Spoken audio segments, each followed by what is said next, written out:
Hi friends, ಪ್ರವೀಸ್ ಕಿಚನ್ಗೆ ಸ್ವಾಗತ. ಇವತ್ತಿನ recipe ನಾಟಿ ಶೈಲಿಯಲ್ಲಿ ಮಟನ್ ಕರಿ ಮಾಡ್ತಾ ಇದ್ದೀನಿ. ತುಂಬಾ ರುಚಿಯಾಗಿರುತ್ತೆ. ಯಾರೆಲ್ಲ ಹೊಸದಾಗಿ ನನ್ನ ವಿಡಿಯೋನ ನೋಡ್ತಾ ಇದ್ದೀರಾ ಪ್ಲೀಸ್ ಸಬ್ಸ್ಕ್ರೈಬ್ ಮಾಡ್ಕೊಳ್ಳಿ. ಬನ್ನಿ ವಿಡಿಯೋನ ಸ್ಟಾರ್ಟ್ ಮಾಡ್ಕೊಂಡು ಬಿಡೋಣ. ಸ್ಟವ್ನ ಆನ್ ಮಾಡಿಕೊಂಡು ಒಂದು 2 ಸ್ಪೂನ್ ಅಷ್ಟು ಎಣ್ಣೆನ ಹಾಕ್ಕೊಳ್ತಾ ಇದ್ದೀನಿ. ಮಟನ್ನಲ್ಲಿ ಜಾಸ್ತಿ ಫ್ಯಾಟ್ ಇರೋದ್ರಿಂದ ನಾನು ಜಾಸ್ತಿ ಎಣ್ಣೆನ ಬಳಸಿಲ್ಲ. ಇಲ್ಲಿ ಒಂದು ಮೀಡಿಯಂ ಸೈಜ್ ಈರುಳ್ಳಿನ ಕಟ್ ಮಾಡಿ ಹಾಕ್ಕೊಳ್ತಾ ಇದ್ದೀನಿ.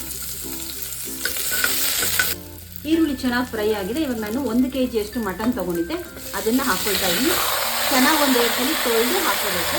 ಉಪ್ಪು ಸ್ವಲ್ಪ ಹಾಕ್ಕೊಳ್ತಾ ಇದ್ದೀನಿ, ಅರಿಶಿನ ಇವೆರಡು ಹಾಕ್ಕೊಂಡು ಒಂದ್ಸಲಿ ಮಿಕ್ಸ್ ಮಾಡ್ಕೊಂಡ್ಬಿಡಿ. ಮಿಕ್ಸ್ ಮಾಡ್ಕೊಂಡಿದ್ದಾಗಿದೆ.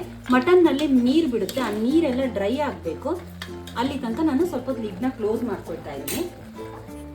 ಅಷ್ಟರಲ್ಲಿ ನಾವು ಮಸಾಲೆನ ರೆಡಿ ಮಾಡ್ಕೊಂಡು ಬಿಡೋಣ. ಸ್ಟವ್ನ ಆನ್ ಮಾಡಿಕೊಂಡು ಲೋ ಫ್ಲೇಮಲ್ಲಿ ಇಟ್ಕೊಂಡು ಒಂದು 2 ಸ್ಪೂನ್ ಅಷ್ಟು ಎಣ್ಣೆ ಹಾಕೊಳ್ತಾ ಇದ್ದೀನಿ. ಎಣ್ಣೆ ಕಾದಿದೆ. ಇವಾಗ ಮೀಡಿಯಂ ಸೈಜ್ದು 3 ಈರುಳ್ಳಿನ ಉದ್ದುದ್ದ ಕಟ್ ಮಾಡಿ ಹಾಕೊಳ್ತಾ ಇದ್ದೀನಿ.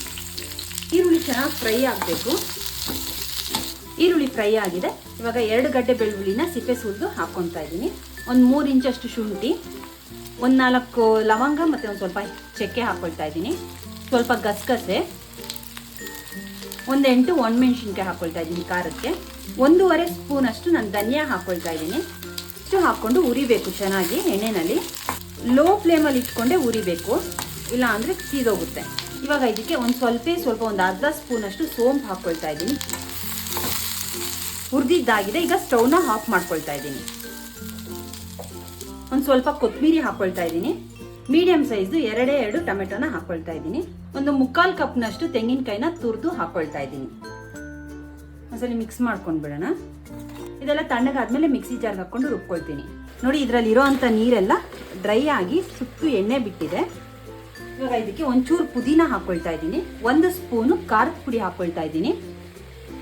1.5 ಸ್ಪೂನು ಧನಿಯಾ ಪುಡಿ ಹಾಕ್ಕೊಳ್ತಾ ಇದ್ದೀನಿ. ಒಂದು ಅರ್ಧ ಸ್ಪೂನ್ ಅಷ್ಟು ಗರಂ ಮಸಾಲ.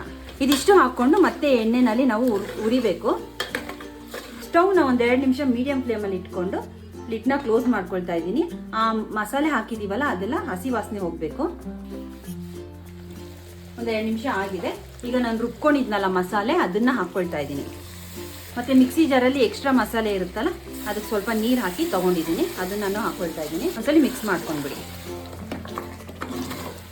ನಾನು ಮಸಾಲೆ ಹಾಕ್ಕೊಂಡಿದ್ನಲ್ಲ ಅದೇ ಬಟ್ಲಿಗೆನೆ ಒಂದು 2 ಕಪ್ ಅಷ್ಟು ನಾನು ನೀರನ್ನ ಹಾಕ್ಕೊಳ್ತಾ ಇದ್ದೀನಿ. ಹಾಕಿ ಒಂದ್ಸಲ ಮಿಕ್ಸ್ ಮಾಡಿಬಿಡಿ ಚೆನ್ನಾಗಿ. ಆ ಮಸಾಲೆ ಆ ನೀರೆಲ್ಲ ಚೆನ್ನಾಗಿ ಮಿಕ್ಸ್ ಆಗಬೇಕು. ಉಪ್ಪೇನಾದರೂ ಕಮ್ಮಿ ಇತ್ತು ಅಂತಂದರೆ ಈಗ ಹಾಕ್ಕೊಳ್ಳಿ. ಇದು home made non veg masala powder. ಇದು 1.5 ಸ್ಪೂನ್ ಅಷ್ಟು ಹಾಕ್ಕೊಳ್ತಾ ಇದ್ದೀನಿ ನಾನು. ನೀವು ಬೇಕಾದರೆ ಚಿಕನ್ ಮಸಾಲ ಪೌಡ್ರ್ ಆಗಲಿ ಮಟನ್ ಮಸಾಲ ಪೌಡ್ರ್ ಆಗಲಿ ಅದು ನೀವು ಹಾಕ್ಕೋಬೋದು. ಒಂದ್ಸಲಿ ಮಿಕ್ಸ್ ಮಾಡ್ಕೊಂಡು ಬಿಡೋಣ ಚೆನ್ನಾಗಿ. ಲಿಡ್ನ ಕ್ಲೋಸ್ ಮಾಡಿ ಒಂದು 4 ವಿಜಿಲ್ ಕೂಗಿಸ್ಕೊಳ್ತೀನಿ. ಮಟನ್ ಎಳೆದಾಗಿರೋದ್ರಿಂದ ಒಂದು 4 ವಿಜಿಲ್ ಕೂಗಿಸ್ಕೊಳ್ತಾ ಇದ್ದೀನಿ. ಇಲ್ಲಾಂದ್ರೆ ಒಂದು 5 ವಿಜಿಲ್ ಆದ್ರೂ ಕೂಗಿಸ್ಕೋಬೇಕು. 4 ವಿಜಿಲ್ ಆಗಿದೆ. ಸ್ಟವ್ನ ಆಫ್ ಮಾಡ್ಕೊಳ್ತಾ ಇದ್ದೀನಿ. ಪ್ರೆಷರ್ ಎಲ್ಲ ಕಮ್ಮಿ ಆದ್ಮೇಲೆ ಲಿಡ್ನ ಓಪನ್ ಮಾಡ್ತೀನಿ. ಪ್ರೆಷರ್ ಎಲ್ಲ ಕಮ್ಮಿ ಆಗಿದೆ. ಲಿಡ್ನ ಓಪನ್ ಮಾಡ್ತಾ ಇದ್ದೀನಿ. ನಾಟಿ ಶೈಲಿಯ ಮಟನ್ ಸಾರ್ ರೆಡಿ ಆಗಿದೆ. ನಿಮ್ಗೆ ಈ ವಿಡಿಯೋ ಇಷ್ಟ ಆಗಿದ್ರೆ ಪ್ಲೀಸ್ ಲೈಕ್ ಮಾಡಿ. ಯಾರೆಲ್ಲ ಹೊಸದಾಗಿ ನೋಡ್ತಾ ಇದ್ದೀರಾ ನನ್ನ ಚಾನಲ್ನ ಪ್ಲೀಸ್ ಸಬ್ಸ್ಕ್ರೈಬ್ ಮಾಡ್ಕೊಳ್ಳಿ. ಇನ್ನೂ ಒಳ್ಳೆ ರೆಸಿಪೀಸ್ನ ನನ್ನ ಚಾನಲ್ನಲ್ಲಿ ತೋರಿಸ್ತೀನಿ.